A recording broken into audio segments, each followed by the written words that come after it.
மதுரை மாவட்டத்தில் உசிலம்பட்டிக்கு அருகில் உள்ளதே வி. களப்பட்டி என்னும் கிராமம்.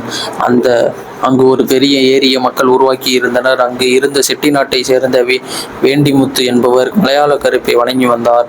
அவர் மறைவிற்கு பின் அவருடைய சந்ததியினர் அவரை கவனிக்கவில்லை என்பதனால் கருப்பு அவர்களுக்கு தொல்லை தர துவங்கினார். ஆகவே அவர்கள் ஒரு மலையாள மந்திரவாதியை அழைத்து அவரை கட்டி வைத்தனர். ஆனால் அவர் அதை உடைத்துக் கொண்டு வெளியே வி. களப்பட்டியை அடைந்தார். வி. களப்பட்டியில் அந்த நேரத்தில் அந்த ஏரி உடைந்தது. அதை கஷ்டப்பட்டு கிராமத்தினர் சீர்படுத்தினார். ஆனால் அங்கு வந்த கருப்பு அதை மீண்டும் உடைத்து விட்டார்.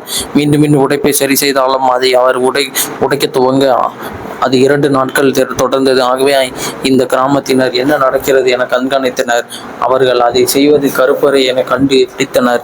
அவரோ அவர்களிடம் தான் ஒரு கடவுள் எனவும் தனக்கு ஆடுகளை பலி தந்து வழிபட்டால் ஏரியை காப்பேன் என்றும் கூற அவர்களும் அவருக்கு கோயில் கட்டி எழுப்பி வணங்கினர். அதன் பின் இன்று வரை அந்த ஏரி உடையவில்லை. வேண்டிமுத்து கருப்பரை வணங்கி வந்ததினால் அந்த கருப்பை அவர்கள் வேண்டிமுத்து கருப்பர் என அழைக்கலாயினர். அவரின் கோவிலுக்கு பின்னால் பெரிய ஆலமரம் உள்ளது. அந்த ஊரில் உள்ளவர்கள் புதியதாக தாம் எது செய்தாலும் கருப்பரின் அனுமதி பற்றி அதை துவங்குவார்கள். பதில் கேட்டு காத்திருப்பவர்கள் பள்ளி சத்தத்தினால் அதை அவருடைய சம்பதம் என எடுத்துக்கொண்டு கொள்கின்றனர். மாசி மாதத்தில் 3 நாட்கள் களரி என்னும் பெரிய விழா இங்கு நடைபெறுகின்றது.